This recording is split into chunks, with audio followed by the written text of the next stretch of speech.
Bienvenidos a una edición más de Causa Justa. El próximo 7 de abril, más de 1000 magistrados que están asociados a la Asociación de Magistrados Judiciales del Paraguay están convocados a elecciones de sus nuevas autoridades por el próximo periodo que tiene que ver con el mandato al frente de este importante gremio que tiene que ver con la administración de justicia, al menos en ese ámbito. Los magistrados del país, camaristas, jueces, fiscales, que están convocados de esta manera. Y surgieron denuncias que tienen que ver con la aparente injerencia de factores exógenos a la Asociación de Magistrados, a los magistrados, en estas elecciones justamente, en donde se señalaban sobre presuntos aprietes, sobre llamadas inadecuadas de legisladores, de senadores, de diputados, de personas vinculadas al ámbito político. Imagínense que tenemos una justicia debilitada por la injerencia de factores externos a la administración de justicia. Imagínense que tenemos una inseguridad jurídica a pesar de los esfuerzos. Imagínense que tenemos un jurado de enjuiciamiento de magistrados que le puede enjuiciar a cualquier magistrado en cualquier momento por cualquier causa. Imagínense que tenemos una debilidad institucional y amén de todo ello, amén de todo este escenario en donde debemos combatir todos para tener realmente una justicia independiente, se presenta este tipo de denuncias. Imagínense que hasta en la elección de los magistrados judiciales, hasta en la elección de la asociación, imagínense, una asociación, hasta en la elección dentro de la Asociación de Magistrados Judiciales del Paraguay, se escuchan depresiones, se denuncian llamadas, incluso se mencionan a actores políticos para torcer uno u otro voto, y eso no corresponde, realmente no corresponde. No corresponde que tengamos hasta en ese nivel una injerencia de la clase política hacia los administradores de justicia. Eso no puede ser. Iguales denuncias se presentaron en la reciente elección de la Asociación de Fiscales del Paraguay. ¿Puede ser tamaña cuestión? ¿Puede ser que esto se entienda de alguna manera, que hasta en ese punto la independencia judicial sea atacada? Hasta en la elección de una asociación. Hasta en la elección de una asociación se tienen que recibir llamadas. Los jueces, juezas, camaristas deben recibir llamadas. Che, votá por tal persona, che, no, votá por tal candidato, votá por fulano, votá por mengano. No puede ser eso. Cuando nosotros reclamamos que la justicia debe ser independiente y que esa independencia comienza en cada actor que tiene que ver con la administración de justicia, comienza también o tiene mucho que ver desde el inicio con cada uno de los abogados que litigamos en los pasillos. Desde ese punto comienza la independencia, desde el punto personal del individuo, sea abogado litigante, sea magistrado juzgador, sea magistrado investigador. Ese individuo debe tener desde per se, por un lado, los abogados tienen que tener todas las garantías del mundo que su expediente sea tramitado en tiempo y en forma, sin ningún tipo de problemática externa. Y por el otro lado, quienes resuelven en dichos expedientes, quienes investigan en dichos expedientes, quienes deben dictar sentencia en esos expedientes, deben tener la garantía de que su puesto laboral no va a estar en juego si es que firma de tal o cual manera. Pero si hasta en la Asociación de Magistrados Judiciales del Paraguay, en sus elecciones, se tienen que escuchar de denuncias con respecto a supuestos aprietes, ya uno dimensiona que realmente la independencia del Poder Judicial en este país es una entelequia, es una utopía, es algo inexistente. Y eso, señor, señora, te afecta tanto a vos como a ese magistrado que recibe la llamada para que vote por fulano o mengano en la elección de la Asociación de Magistrados Judiciales del Paraguay. Y así estamos. Este es el escenario en donde se mueve el Poder Judicial hoy día. Dígame usted a mí si está bien o mal. A la vuelta del corte, el primer tema del día de hoy.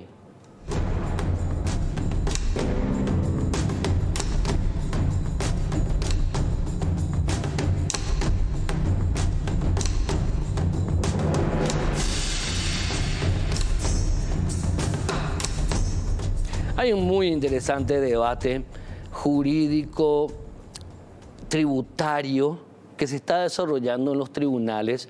Hoy tenemos una parte, en el próximo programa seguro que vamos a tener la contraparte, en donde la Abogacía del Tesoro, la Secretaría de Estado de Tributación, el Ministerio de Hacienda, le dice a la Caja de Jubilados Bancarios: ustedes tienen impuestos que pagar, ustedes tienen que pagar. Incluso recientemente hubo una resolución cautelar del presidente del Tribunal de lo Contencioso Administrativo, Tribunal de Cuentas, la segunda sala, ¿verdad? La segunda sala, ¿verdad? Que le dice a la Secretaría de Estado de Tributación: o ustedes tienen que cumplir esta medida cautelar o los procesos por desacato. A ese punto llega. Entonces hoy tenemos la grata visita, por un lado, del director jurídico de la Secretaría de Estado de Tributación, el doctor Antulio Bobut. Gracias, doctor, por estar con nosotros. Y también el coordinador de la Abogacía del Tesoro, uno de los departamentos de la Abogacía del Tesoro, el querido señor Esteban Fleitas. Gracias, Esteban. Gracias, Antulio, por venir con nosotros. Y de acá nos tuteamos porque es mucho mejor. No sé si no hay problema sobre eso, ¿verdad? No. Bueno, ¿cómo le explicamos a la gente? Porque este es un tema no solamente de interés de la Caja de Jubilados Bancarios, sino de interés de la población en lo que hace a la forma en que el Estado regula la aplicación de normas impositivas, ¿verdad? Para que haya equidad fiscal, que es lo que se busca. ¿Cómo explicamos este tema, doctor Antulio? Bueno, antes que nada, muy buenas noches. Para entender un poco la situación que se nos presenta, tenemos básicamente que analizar un aspecto un poco mayor del caso que tenemos. Tenemos que tener presente que el sistema tributario paraguayo del año 2004 tiene como objetivo tener tasas impositivas bajas y ampliar la base de contribuyentes. No hay que pagar impuestos, o sea, cobrar impuestos bajos, pero que el alcance sea general de alguna manera. Ampliar la base, claro, que haya cada día mayores contribuyentes o más cantidad de contribuyentes. Entiendo. Porque si atomizamos la cantidad de contribuyentes a un segmento, el IVA no va a ser del 10%, el impuesto a la renta no va a ser del 10%, y el impuesto a la renta personal no se va a mantener con las tasas impositivas que hoy tenemos. Va a ser imposible, va a tener que aumentar. Vas a aumentar los impuestos, claro. O sea, lo que tenemos que pagar impuestos ahora, vamos a tener que pagar más todavía. Sí. Perfecto. Bueno, la situación que tenemos acá es básicamente, en este caso se visualiza la evolución del sistema tributario paraguayo desde el año 1990. En el año 1990, con la implementación de la ley 125/91, básicamente se eliminaron 34 impuestos y subsistieron solo 5. Contanos, por favor. Por ejemplo, teníamos 3 oficinas impositivas grandes: impuestos internos, impuestos a la renta e impuesto inmobiliario. Sí, señor. Impuestos internos tenía a su cargo aproximadamente más de 20 impuestos. Entre ellos, los más famosos, te puedo decir, patente comercial, la famosa ley 1003 de estampillas, alcoholes, ganado, tabaco. La Dirección de Impuestos a la Renta tenía a su cargo el impuesto a la renta, los impuestos a las ventas, los impuestos a los servicios, los impuestos a los pasajes, el impuesto al capital. Y teníamos la Dirección de Impuesto Inmobiliario. Con la llegada de la democracia, se vio la necesidad de reestructurar el sistema financiero del Paraguay, y uno de sus pilares fundamentales era la parte tributaria.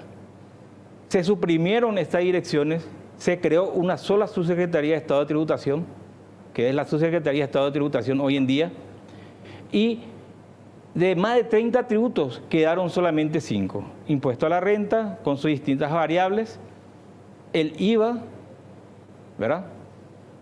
El impuesto selectivo al consumo, se mantuvo un impuesto a los actos y documentos y el impuesto inmobiliario. Se redujo. Se redujo la cantidad de impuestos. Ok. Si bien es cierto, se mantenía un impuesto a la renta alta que era el 30%, los demás impuestos, la tasa máxima rondaba el 10%. Entonces, se cumplió, la primera finalidad es que de reducir básicamente la inflación legislativa tributaria que teníamos. Porque hablábamos de 33 impuestos, a eso sumarle 33 leyes diferentes, una cantidad infinita de reglamentos para cada uno de ellos, de formularios, de vencimientos, etc. Y estábamos en un sistema donde no había computadora. Ok. Con el año 2004, el gobierno que luego de las crisis que tuvimos del año 2000 al 2003, el gobierno se vio en la necesidad de reformular el sistema tributario paraguayo. ¿En qué sentido? Reducir el impuesto a la renta del 30% a bajar al 10%. Ok. Y mantener, sea como sea, el impuesto a valor agregado en un 10%. Perfecto. ¿Y cómo se llega a este tema? ¿Cuál es la situación? Esa es la explicación de a qué punto se llegó, ¿verdad?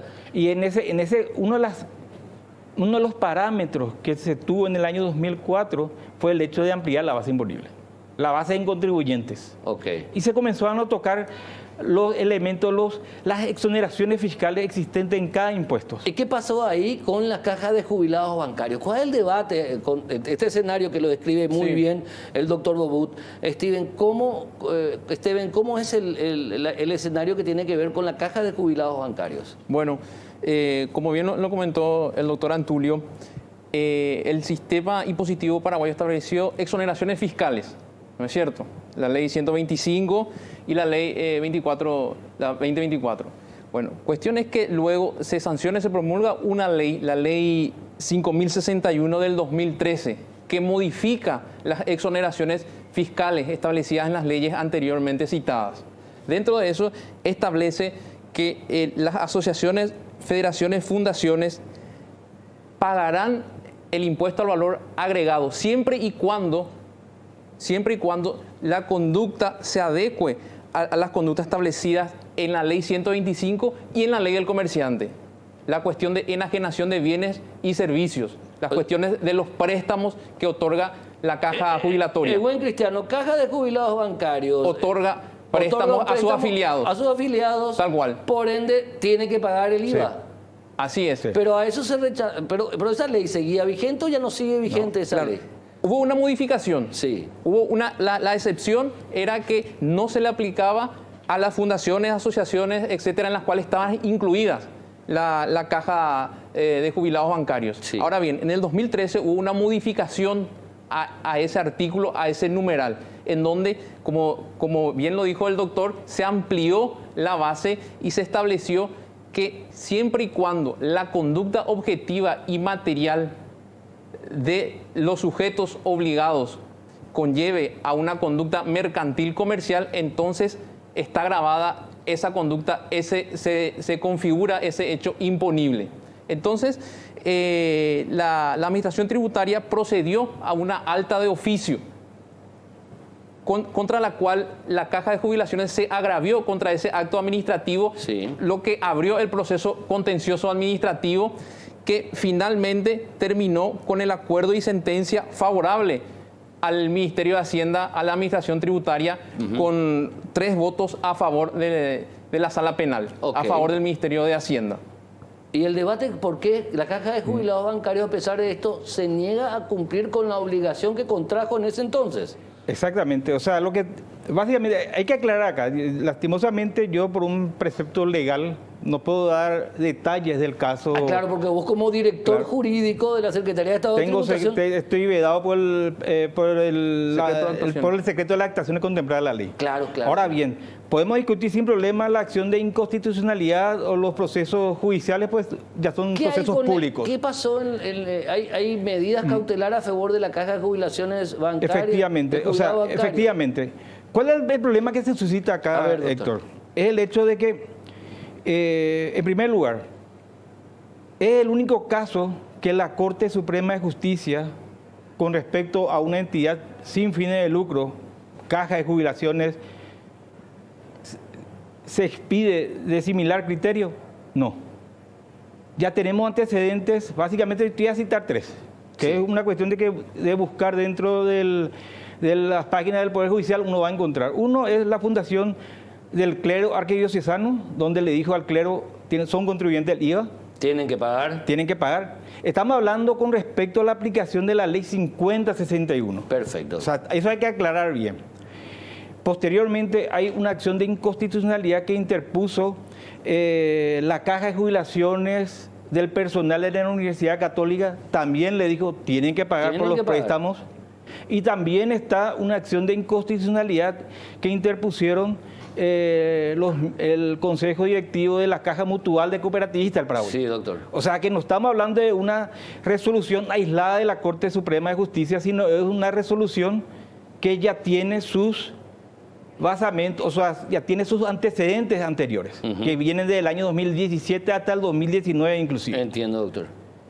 Bueno, entonces, lo que la Administración Tributaria dice es, las cajas de jubilaciones, sean cual fuese esas cajas, pues hay varias cajas de jubilaciones que se rigen cada uno Cajubi es con una de las más poderosas. las Cajubi, la de la ANDE. También otra O sea, tenemos poderosísima. varias, Sí. y todas son poderosas. Sí. O sea, no hay ninguna chica. No, no hay ninguna. probablemente La municipal es que es un verdadero quilombo, pero aparte. probablemente la caja de del personal ferroviario es la más pobre, digamos Sí, así. bueno, también. Se explica solo eso. Entonces, tenemos que, lo que estamos diciendo es, señores, ustedes a partir del año 2014 hasta el año 2019 eran 5 años. contribuyentes del IVA. Tenían que pagar y no pagaron. Tenían que declarar, en primer lugar declarar. No Cumplir declararon. la simple obligación de presentar una declaración jurada y decir, señores, yo debo esto, yo no debo nada. Una declaración jurada. Primer punto. Segundo punto, si tienen impuestos que pagar en respecto al IVA, tienen que ingresar. Y eso lo hicieron durante 5 años. Básicamente eso, es lo que eso se le está reclamando y es por eso que a través de las publicaciones periodísticas y que se supo posteriormente es que ellos dicen, bueno, queremos nuestro cumplimiento tributario y la SED no nos da. Y le decimos, bueno, hay una disposición jurídica, o sea, una disposición jurisdiccional que dice que son contribuyentes del IVA, ¿verdad? Y que deben. Y deben declarar. Y no le podemos dar el cumplimiento tributario Porque no declararon. cumplieron con ese tributo. No declararon. No declararon. Ahora, desde la abogacía del Tesoro, para ustedes es claro, no, vos podés tener menos limitaciones jurídicas que el doctor, ¿verdad? Limitaciones jurídicas, lo que puede decir o no, a eso me refiero. Claro, nosotros como para abogacía del Tesoro es claro, ellos deben esos 5 años, ellos están en incumplimiento, ellos no pueden tener Así el es, doctor. certificado de cumplimiento tributario. Para Así ustedes es es, claro. doctor. No es que sea para nosotros, es que la Corte en la Sala Penal ya lo dijo eso. No es que es para la abogacía del Tesoro, sino que la Sala Penal de la Corte Suprema ya lo resolvió en ese sentido. Ahora, el hecho finalmente, para ustedes, ¿cuál debería ser el camino correcto, claro y justo por parte de las autoridades de la Caja de Jubilados Bancarios? ¿Cuál debería ser? Tanto para la SED, brevemente por favor, como para la abogacía del Tesoro. ¿Cuál debería ser? El accionar no solamente para la caja, sino para cualquier contribuyente, sea esta persona jurídica o persona física, es el cumplimiento de sus obligaciones tributarias, que va en primer lugar declarar y en segundo lugar pagar lo que debe. Ese es para nosotros principios cardinales en el cual tenemos que, como recaudador de impuestos, tenemos que basar nuestras actuaciones. Un punto importante, Héctor, lo siguiente. Para ir cerrando, por favor. El hecho que a partir del año 2020 hubo otra modificación legal que es a través de la última reforma tributaria que tuvimos, que es la 6.380, la ley 6.380, donde de una u otra forma se le dice a estas entidades, bueno, las entidades sin fines de lucro que realizan préstamos ya no van a ser contribuyentes del IVA. ¿Por qué? Porque hubo una variación legal, el legislador excluyó... Rectificó. No sé si es profeso con respecto a ello, Sí. porque básicamente el legislador, el poder legislativo, en el sentido de que eliminó el simple requisito de actos de comercio. Perfecto. Y fue más taxativo a decir estas actividades. Entiendo. Número, ¿cuáles son las actividades que realiza que deben de pagar? Entiendo. Y no figura préstamo. Pero no deja de ser cierto también.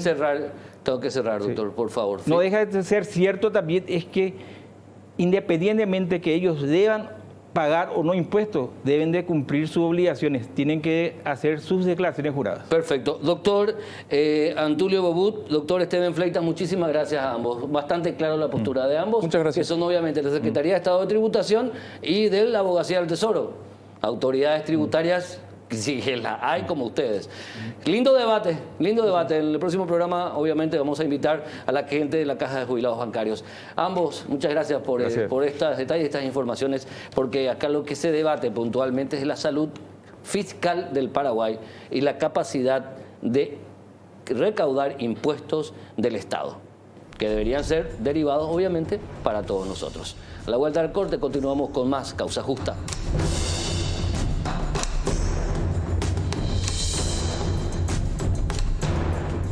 Las medidas sanitarias restrictivas más firmes están en vigencia hace días atrás. Más allá de que hay un mayor movimiento, no es menos cierto que el debate está ahí. ¿Existe o no constitucionalidad en las medidas de restricción de garantías como constitucionales, como la de la libertad de reunión o la libertad de movilización, libre tránsito, que son garantías constitucionales, son o no, digamos, acertadas, son o no conducentes, son o no constitucionales este tipo de medidas? Y es muy interesante el abordaje que podemos hacer al respecto de esto con los miembros del Colegio de Abogados del Paraguay, por un lado con su presidente Manuel Riera y por el otro con uno de sus integrantes, el doctor Marcial González, con quienes estamos vía Zoom. Creo que está primero el doctor Manuel Riera y ya está el doctor Marcial González, ¿verdad? Si me confirman, por favor. ¿Sí? Doctor Manuel Riera, muy buenas noches. Hola Héctor, ¿cómo estás? Buenas noches, un saludo para vos, para el doctor Robert Marcial González, para todo el equipo del canal. Gracias por invitarme. Por favor, gracias por estar con nosotros vía Zoom. Doctor Marcial González, buenas noches, ¿cómo estás? Hola Héctor, un saludo cordial a vos, a la audiencia, al doctor Manuel Riera. Gracias por la invitación y a disposición de ustedes. Por favor, un placer hablar con tan distinguidos colegas. Comienzo con el doctor Riera. Directamente, la postura del Colegio de Abogados, ¿son o no constitucionales estas medidas de pandemia?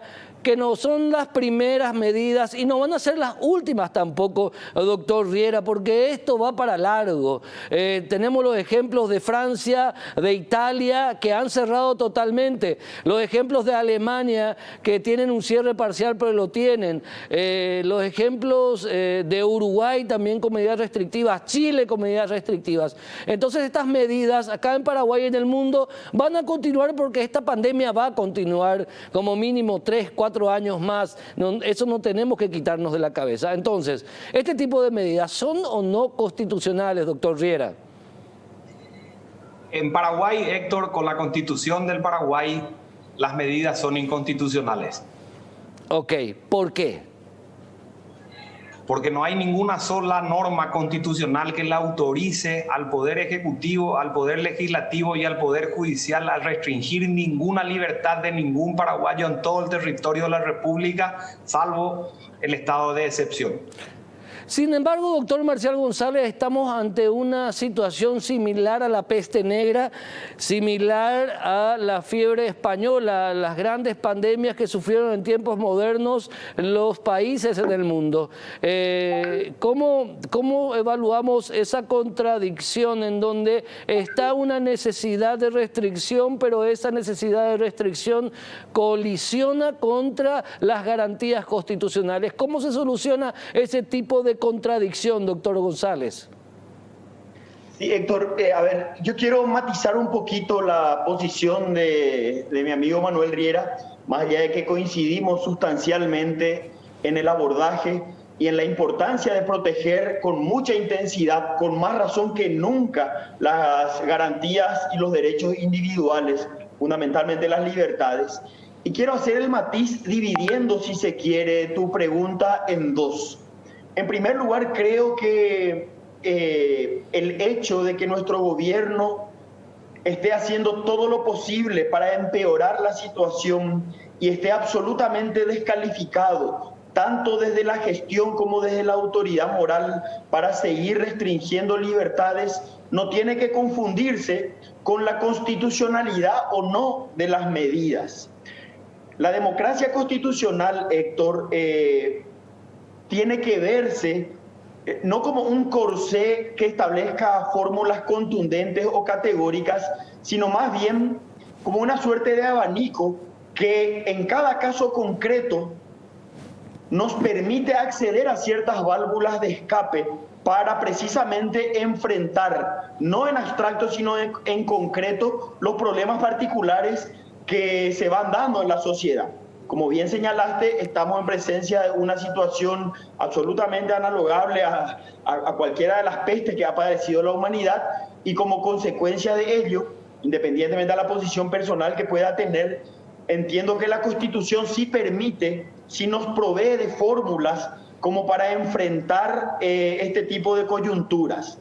Lo que sí hay que cuidar mucho es en que las medidas sean proporcionales, sean racionales, sean acordes, y sobre todo en que la restricción sea la última ratio después de haber agotado otro tipo de estrategias y de políticas o decisiones públicas. Doctor González, lo que aquí no se ha hecho. Claro, doctor González, entonces para vos estas medidas en pandemia no son inconstitucionales. Doctor Riera, vos escuchaste lo que expresó el doctor Marcial González. ¿Qué indicás como una contratesis a lo que acaba de señalar el distinguido colega, por favor? Es que yo no disiento con Robert. Lo que yo termino de rescatar siempre del discurso que tiene Robert, que el Poder Ejecutivo no logró incluir en su discurso, es la proporcionalidad o la razonabilidad o el equilibrio. O sea, yo desde el momento en que reconozco la coexistencia de los demás renuncio, por supuesto, a un grado mínimo, pero renuncio al fin de mi libertad absoluta. Y yo no estoy proponiendo desde el punto de vista de señalar como inconstitucional una restricción que la gente tenga libertad absoluta. Lo que estoy diciendo es que las restricciones son las absolutas o son los extremos que no miden proporcionalmente otros valores como la libertad. Entonces yo creo que lo que dice Robert es fundamental, porque él hace de esa idea de tensión o de coexistencia de valores de igual rango constitucional una proporción de casos concretos en la situación extraordinaria que vive el país hoy. Aún así, como menciona él, acá el exceso no es la libertad que yo pregono, acá el exceso es la restricción que el Poder Ejecutivo hoy nos impone.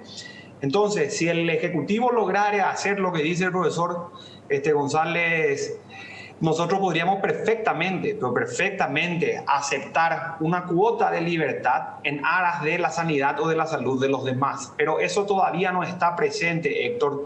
Entonces, ese trabajo por racionalizar o razonabilizar o proporcionar o encontrar un equilibrio entre valores es todavía tarea pendiente en la autoridad, en el Ejecutivo.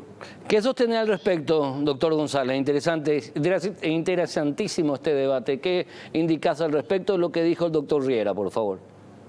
Y es que es tal cual como menciona Manuel, porque aquí el problema principal no pasa tanto por hacer la evaluación en abstracto respecto a la constitucionalidad de las medidas. Aquí lo que tenemos que hacer los ciudadanos, y creo que se está dando en muchísimos niveles, desde la sociedad civil organizada, desde el sector productivo, desde la clase trabajadora, es impugnar las decisiones absolutamente irracionales, absolutamente delirantes, que pretenden imponernos a toda la sociedad en su conjunto, a quienes nos están exigiendo sacrificios absolutamente desproporcionales, con el agravante de que en términos prácticos, en términos de gestión política, en términos de decisiones públicas, no se ha dado una sola muestra que permita, como bien señaló Manuel, que permita que los ciudadanos aceptemos medianamente transigir en nuestras libertades. Aquí nos están encerrando, sí, claro, para justificar y legitimar entuertos de todo tipo, para que la gente siga padeciendo y siga soportando la consecuencia de la crisis. Y es eso lo que, a mi criterio, Héctor, tenemos que cuestionar y tenemos que evidenciar, sin descartar, por supuesto, la enorme riqueza del debate constitucional, que como tiene márgenes elásticos y admite la coexistencia de cosmovisiones diferentes, podamos nosotros realizar como ejercicio. Pero en el caso concreto, lo que está pasando es inaceptable, Héctor. Sin embargo, doctor González, con el respeto enorme que te tengo a vos, con el respeto enorme que le tengo al doctor Riera, y ustedes saben bien que le tengo un respeto personal y académico, ni ustedes dos, ni yo, ni los que hacemos causa justa, estamos hoy día en el día a día, en la primera línea de batalla, en las terapias o terapias intensivas, enfrentando a cuerpo gentil con una estructura que no es absolutamente la ideal. Ni ustedes ni yo estamos ahí haciendo tratamiento o enfrentando o ayudando a enfrentar como personal de blancos a una enfermedad de la cual hace poco más de año y medio nada se sabía. Ni ustedes ni yo estamos enfrentando una enfermedad que tiene consecuencias catastróficas, ni ustedes ni yo hemos perdido a colegas muertos a causa de que se enfermaron por este bicho maldito. Entonces, esa cuestión también debe entrar en el análisis, doctor Riera, doctor González. Si me permitís, Robert, claro. Absolutamente sí. De hecho, el Colegio de Abogados se cuidó de incluir en su discurso, Héctor, siempre el reconocimiento al personal de blanco.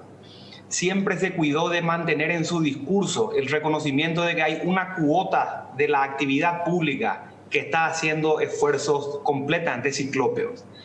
Pero lo que yo digo cuando defiendo las libertades es que cuando vos hablas de realidades, no estás hablando solamente de los 200,000 y pico de infectados o de las 4.000 personas que se murieron o de las 400 que están en UTI. Tenemos que incluir que las realidades han producido más de 3.000 imputados por violación de leyes que tienen dudosa constitucionalidad. Han producido la caída de 264.000 personas a la pobreza extrema nuevamente, levantando los índices en más del 3% comparado con el año anterior, y han producido a su vez más de 150.000 desempleos en menos de 2 meses. Entonces yo valoro, yo recupero, yo menciono e incluyo en el discurso del colegio el esfuerzo que hacen los de blanco, pero no excluyo los desempleados, los imputados y los nuevos pobres que sí también componen parte de la realidad paraguaya. Entonces, cuando el extremo del cuidado de la salud prohíbe a la gente transitar y trabajar para conseguir el medio que justamente le permite pagar su salud, la desproporcionalidad de la que hablaba Robert termina generando el efecto no deseado, que es exactamente el mismo, destruir la economía y la salud de la gente. Entonces yo no me manejo con los extremos, soy partidario del discurso equilibrado y eso creo que es un poquitito parte de lo que debe sopesar el Ejecutivo, porque es administrador de toda la realidad, no solamente la de la salud, toda, 100%. Y eso yo creo que es algo que tiene que incluirse en el discurso público también, ¿verdad? Doctor González, por favor. Sí, no, y quiero agregar simplemente, Héctor, en primer lugar, que tanto la posición del Colegio de Abogados como la posición personal mía, y estoy seguro también la del doctor Manuel Riera, está absolutamente del lado del personal sanitario, del personal de blanco en este momento. Estamos del lado de ellos, son la prioridad absoluta. Tenemos que blindarles, protegerles, cuidarles y darle todos los insumos para que puedan hacer su trabajo con eficacia y con dignidad. Pero y el discurso de protección de las libertades no se opone a la protección del trabajo del personal sanitario o de los llamados derechos sociales, Héctor. Justamente este falso conflicto, este falso dilema teórico, intelectual que hoy estamos enfrentando es producto de la ineficacia del gobierno, es producto de la mala gestión. Está absolutamente demostrado en países que han manejado la misma crisis que nosotros, pero con mayor criterio, con mayor razonabilidad y sobre todo con mayor honestidad, hay que decirlo, que el impacto negativo se ha visto mucho más contenido precisamente porque se fueron cuidando todos los aspectos. Y acá está demostrado, Héctor, que digamos que prodigar las libertades para que las personas puedan seguir trabajando, no ya solamente o para tener una vida digna, sino para sobrevivir, no se opone al cuidado extremo de las medidas sanitarias, sino que todo lo contrario. Se ha demostrado en los centros comerciales, en los restaurantes, en todos aquellos lugares que han implementado las medidas sanitarias, que los contagios se han mantenido contenidos. Acá el brote está dado en la informalidad, el brote está dado en aquellos que justamente no respetando la vida en comunidad siguen reuniéndose clandestinamente para diversiones que son evitables. Así es que la represión del gobierno debería centrarse en esos pequeños nichos que son localizables y no cortarnos la mano a todos por las dudas. Aquí hay que identificar al delincuente, al transgresor, al ladrón, si queréis, y cortarle la mano a ellos, pero no que paguemos justo por pecadores, porque la catástrofe no solamente va a ser igual, sino que va a ser peor de la manera en la que hoy se está trabajando. Perfecto, pero Francia, que es la cuna de la revolución, allá por el 1700 y tanto, en Francia, hoy día prácticamente tiene un estado de sitio. Eso por un lado. Italia, cuna del derecho romano, a quien tanto estudiamos, ustedes mucho más que yo, obviamente, que saben muchísimo más que yo, está también con restricciones durísimas. Los Estados Unidos tiene restricciones parciales. Miami tuvo que clausurarse porque los jóvenes se fueron con todo en la primera semana de la primavera de ellos, el otoño de nosotros, a festejar el break de la primavera. Y los Estados Unidos tiene una de las democracias más fuertes del mundo. Por otro lado, tenemos a médicos que de manera particular, grandes referentes o de manera gremial, a través de las redes sociales, prácticamente le dijeron al presidente Mario Abdo Benítez, con o sin constitución necesitamos fase cero. ¿Qué hacemos ante esas realidades también, distinguidos colegas? Doctor Riera, primero, por favor. Bueno, volvería a insistir en la cuestión del equilibrio, Héctor. O sea, si yo soy una persona que puedo guardar a la distancia de la que trabaja conmigo, si yo y el que trabaja conmigo usamos los tapabocas, si yo y el que trabaja conmigo me lavo las manos, me pongo los alcoholes, yo estoy reduciendo, como se dijo desde el día 1, la cuestión del contagio a cero. Si yo hago lo que nos dijo Guillermo Sequera, el gran visionario especializado en esto desde la vigilancia, que hagamos aquello, yo estoy reduciendo el contagio a cero. Si yo estoy sano hoy y me cuido como potencial enfermo, yo estoy trabajando responsablemente. Yo no digo que Francia no haya sido la cuna de la democracia en su momento, pero hoy es uno de esos ejemplos que quizá no haya que copiar. Hoy quizás sea una de esas democracias que haya que evitar. Honestamente te lo digo, yo lo que creo es que nosotros tenemos hoy en Paraguay, con la población que tenemos, con la demografía que tenemos, en el nivel de ciudades que tenemos, en el nivel de densidad poblacional que tenemos, con las limitaciones de nuestro sistema de salud y democrático y de corrupción política, ojo, nosotros podemos seguir tomando decisiones que no afecten tanto la vida que queda fuera de la salud. Yo lo que creo es que hoy tenemos nosotros un montón de gente haciendo esfuerzos responsables por abrir en el marco de las recomendaciones sanitarias de los médicos la actividad comercial también. Y eso hay que potenciar. Hay que castigar el informal, no el formal, porque cada persona que trabaja es una persona que aporta al IPS, que es la salud del Estado. Cada persona que trabaja y emprende es otra persona que se contrata, que no forma parte de la carga público salarial del Estado. Dos personas trabajando responsablemente aportan, descargan el costo del Estado y además trabajan generando muchísimo mayor Estado con sus aportes y sus impuestos. Doctor, hay que proteger. Claro. Doctor Manuel Riera, presidente del Colegio de Abogados del Paraguay, realmente un placer. Usted nos debe una visita acá en piso, doctor Riera. Ojalá que pueda estar con nosotros prontamente. Un gran abrazo en la distancia, señor. A vos, Héctor, cuando levanten las restricciones vamos a estar por ahí. Un saludo grande. No, doctor González, finalmente, distinguido colega. No, simplemente para ratificar todo lo que Manuel expresó, Y quiero señalar algo, Héctor. En primer lugar, como bien dice Manuel, hay países que han hecho mejor los deberes que estos ejemplos que pusiste. Y acá, en todo caso, transigiendo por un segundo con la posición y dándole ya no al gobierno, repito, que está totalmente deslegitimado, pero sí a aquellos sectores que están clamando por mayores restricciones, dándole la razón por un segundo. En todo caso, es fundamental que el gobierno empiece a mostrar algunas señales de ir en una dirección distinta, cosa que no ha hecho a lo largo de los últimos 12 meses, que han tenido todo el tiempo la disciplina y la obediencia de una sociedad que intentó acomodarse.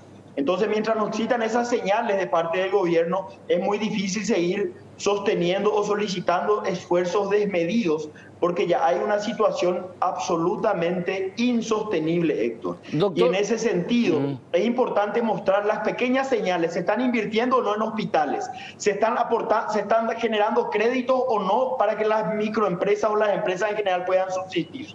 Y en el Ministerio del Trabajo, ¿se están haciendo o no implementando líneas de acción distintas a la meramente punitiva? Hoy, en plena pandemia, para ponerte un detalle favor, mínimo, sí, el ministerio sigue persiguiendo a las empresas aplicando multas, cuando que debería darse la posibilidad de normalizar de a poco. Perfecto. Dentro del esquema de restricciones, Héctor. Doctor Robert Marcial González, muchísimas gracias, realmente un placer hablar contigo, doctor. Excelente, realmente. Gracias. A ustedes, un saludo. Un saludo a ambos, el agradecimiento. Vamos a la pausa. Este tema obviamente es para seguir debatiendo y debatiendo y debatiendo. En el próximo programa de Causa Justa vamos a tenerle a los médicos acá, que responden un poco a esta postura. Vamos a tenerle a médicos acá, vamos a hablar con ellos. A la vuelta del corte, una super operación investigativa que se está realizando en el este del país. Hasta ahora 11 detenidos, pero habrían más detenidos incluso, porque hay un esquema que se estaba aprovechando de debilidades en el control aduanero. Muy interesante este caso. Por cierto, a la vuelta del corte, este tema, brevemente.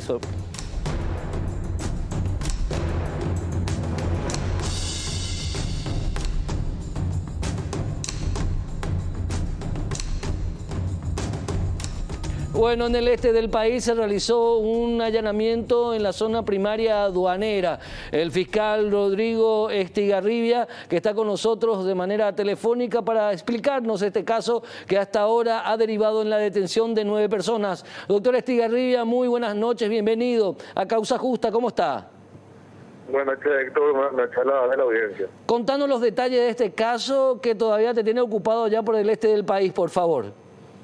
Sí, así mismo, en la línea de acción de la Fiscalía General del Estado y el Ministerio Público en la lucha contra la corrupción, se llevó adelante este procedimiento donde tenemos suficientes elementos de sospecha, donde funcionarios de aduanas, como también militares, estarían recibiendo sumas de dinero a los efectos de omitir el control o bien permitir el paso de mercadería a través de la frontera y al territorio nacional.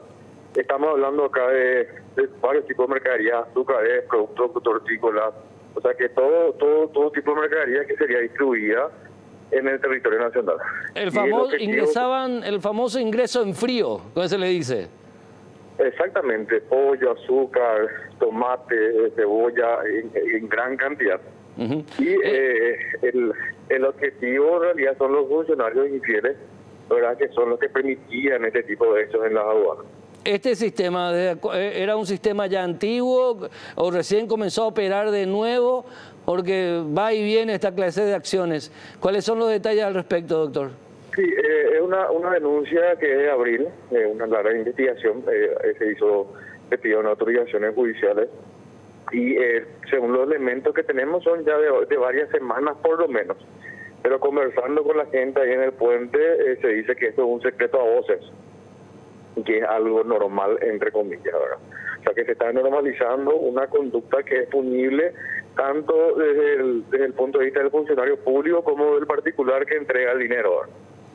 Entiendo. Ahora, ustedes tienen una estimación de la cantidad de dinero evadido. ¿Es mucho, es importante, o más que nada tiene que ver con la cuestión fitosanitaria? Porque estos productos, se ingresaban o se trasladaban a través de la zona sin ningún tipo de control sanitario puntualmente.